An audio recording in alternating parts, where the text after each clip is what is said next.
YouTube లో పెట్టిన comment కి ఈ వీడియో చేస్తున్నా. మోడ్యులర్ ఫ్యాక్టరీ ఇంటీరియర్స్ లో కోల్డ్ ప్రెస్ పెట్టరా లేక హాట్ ప్రెస్ పెట్టరా? ఈ స్మాల్ డెసిషన్ మీ ఫర్నిచర్ లైఫ్ ని డిసైడ్ చేస్తుంది. కోల్డ్ ప్రెస్ అంటే రూమ్ టెంపరేచర్ లో గ్లూ క్యూరింగ్. ప్రెషర్ ఉంటుంది, హీట్ ఉండదు, ప్రాసెస్ స్లోగా ఉంటది, టైం ఎక్కువ పడుతుంది. బెస్ట్ బడ్జెట్ వర్క్స్ కి యూజ్ చేస్తారు. హాట్ ప్రెస్ అంటే high pressure plus high temperature. Glue fast గా క్యూర్ అవుతుంది, laminate and board bonding strong గా ఉంటుంది, ఎడ్జెస్ పర్ఫెక్ట్ గా సీల్ అవుతాయి, మాయిశ్చర్ రెసిస్టెంట్ బెటర్ గా ఉంటుంది, ఫినిష్ స్మూత్ గా ప్రీమియం లుక్ వస్తుంది. కొన్ని ఫ్యాక్టరీస్ లో హాట్ ప్రెస్ తర్వాత మళ్ళీ కోల్డ్ ప్రెస్ ఎందుకు చేస్తారో తెలుసా?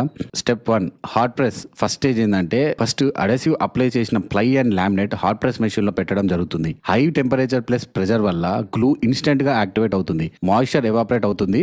ఆల్మోస్ట్ 10 minutes లో ఇనిషియల్ స్ట్రాంగ్ బాండింగ్ వస్తుంది. తర్వాత అదే బోర్డ్ ని 50 ton హైడ్రాలిక్ కోల్డ్ ప్రెస్ కి షిఫ్ట్ చేస్తారు. ఇక్కడ హీట్ ఉండదు, బట్ హెవీ యూనిఫామ్ ప్రెషర్ ఉంటుంది. ఈ స్టేజ్ లో బోర్డ్ ని 12 hours డ్రై అవ్వడానికి అదే ప్రెషర్ లో వదిలేస్తారు. ఎందుకు 2 steps అంటే హాట్ ప్రెస్ వచ్చేసి ఫాస్ట్ బాండింగ్ అండ్ ఫినిష్ వస్తుంది, కోల్డ్ ప్రెస్ వచ్చేసి pressure stability and long life ఉంటుంది. ఈ రెండు కలిస్తే లామినేట్ పీలింగ్ ఛాన్సెస్ చాలా తక్కువ, ఎడ్జెస్ స్ట్రాంగ్ గా సీల్ అవుతాయి, ఫ్యాక్టరీ లెవెల్ ప్రీమియం డ్యూరబిలిటీ వస్తుంది. అందుకే క్వాలిటీ మోడ్యులర్ ఫ్యాక్టరీస్ లో hot press and cold press రెండు యూజ్ చేస్తారు. ప్రాసెస్ కరెక్ట్ ఉంటే ఫర్నిచర్ లైఫ్ డబల్ అవుతుంది. Save this reel and follow RB interior for real interior knowledge.